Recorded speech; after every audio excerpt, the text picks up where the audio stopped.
Hey guys, Aaron here, we'll be behind the camera. Welcome to House of Haha. Alright, so this video is about, we're going to answer a question that people ask about firewood. How do you get fire? Do you guys make fire? Do you go cut down trees? What do you guys do to keep warm? And the answer is, we don't really use a lot of firewood, kind of minimalistic. And here's some of the reasons why. First off, you have to go buy it.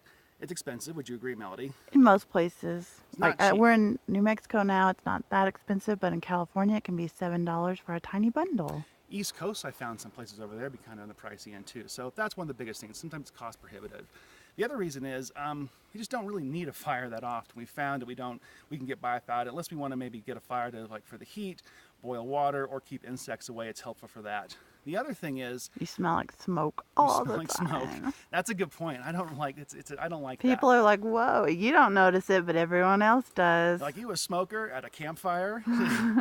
So anyway, that's some of those reasons right there. And when it comes to like just going to collect firewood, the majority of the forests we go to, that's prohibited. Basically, they don't want you to go doing that. They don't want you going around picking up their wood, and trashing their forest. Our forest, it's for everybody. Some places will allow you. There's a beach we went to in California that had a lot of driftwood, and they allowed you to keep like 50 pounds of driftwood a day. Other places will let you do it in certain seasons when they want you to clear it out. But the point is, you got to follow the rules, and you got to check out what that campground and what that forest basically will and will not allow you to do. Now, this one, you can see, I'm next to a giant purposely fallen tree. And the reason this tree was put down is because it had beetles, had beetle rot on it. This is something we found across the country is really becoming a devastating factor to a lot of our forests between that drought and things along those lines. Here's the other reason when you collect firewood and you don't want to just say all this firewood because they said we could take this with us. We've gotten permission to break this up and burn it here at this camp.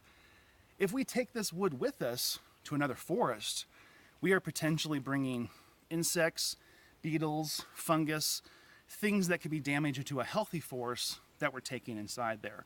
So not only is it as important to not collect firewood in places that's not allowed, particularly breaking down living trees and living plants, especially not that, but you want to what is it, buy it where you burn it, right, Melody? Is that the expression? Burn it where you buy it. Burn it where you buy it. There you go. The point is you get the wood in that forest, you leave it in that forest, don't take it someplace else, because you could have really devastating effects. That you won't even know about. You'll never see it. It's No. not really visible to your eye. You'll think it looks fine to me, but it won't be. It's scary. Like when we camp, Melody and I take a look at the trees around us. We've had at least one campground early in our traveling where a 40-foot tree fell on a campsite right next to us. We almost camped in. Like in another universe, our car got hit by a tree, like on the very first time we started doing this stuff. So And it was totally rotted out by beetle by beetles infestation. and drought. So please be responsible if you go camping. Take your wood, leave it where it is, don't take it other places, things like that. So what we thought we'd show you here with this tree that we do have available to us, that we are allowed to use and burn in this campsite, although it's summer, so we're probably not going to. We want to show you how we cut wood and break wood. We basically have two things, handy dandy That was hand our axe. first This is the first tool, one. yeah. First one we got down there. And the second one is a new thing, a new little toy we got. This little guy, can you even see that on camera? Yeah. So this is a little like handsaw. So you put your fingers through here, you run it through the wood. This has got like little teeth on it and ends up slicing the wood as you're going through it. So, And that one's really nice because it's got those little handles. A lot of them don't have that. and I've found mixed results. I'm going to show you, I guess, how we try to break down some wood and kind of an example of how they work. Okay, so should we start off with what? I'm going to start off with this one because it's more Yeah. fun. So put our axe down. So what you do, I'm just going to brace this as my foot so it doesn't wiggle. Look at us when you talk. Sorry, brace my foot so it doesn't wiggle. And you basically put this right down here, and like a piece of dental floss, you just kind of go back and forth as it's cutting. But then it catches like that. Okay, see, You can't pull up too hard. that's the trick of this. It's a pressure issue that I have not quite figured out. Okay, let me try it again. Let me bring it a little further away. Okay, ready? Mm-hmm. Slow and steady. Slow and steady. We got this.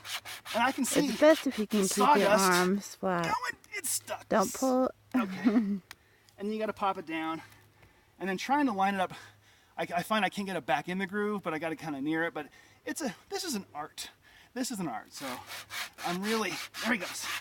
But when it gets going like that, this thing will cut through just about any piece of wood. You can also use 2 people. You need to keep it flat. And when you start making that U shape, then it's going to bind up.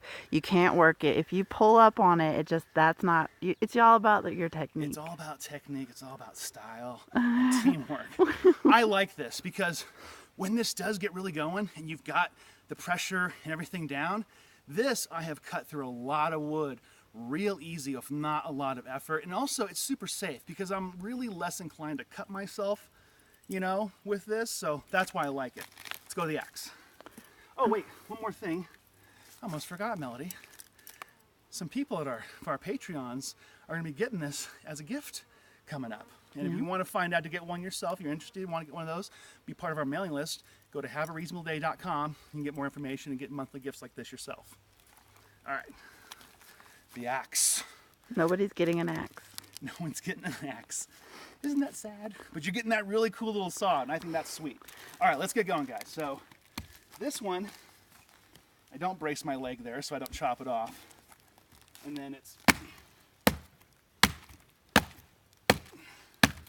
then what I found is it's a back and forth.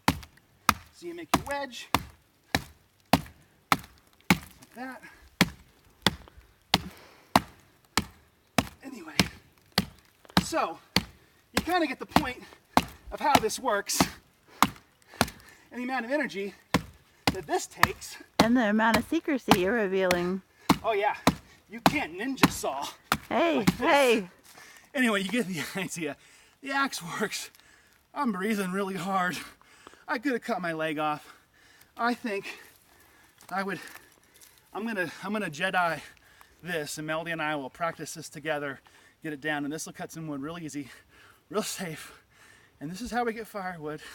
Which is why we don't use firewood. Lots of lessons.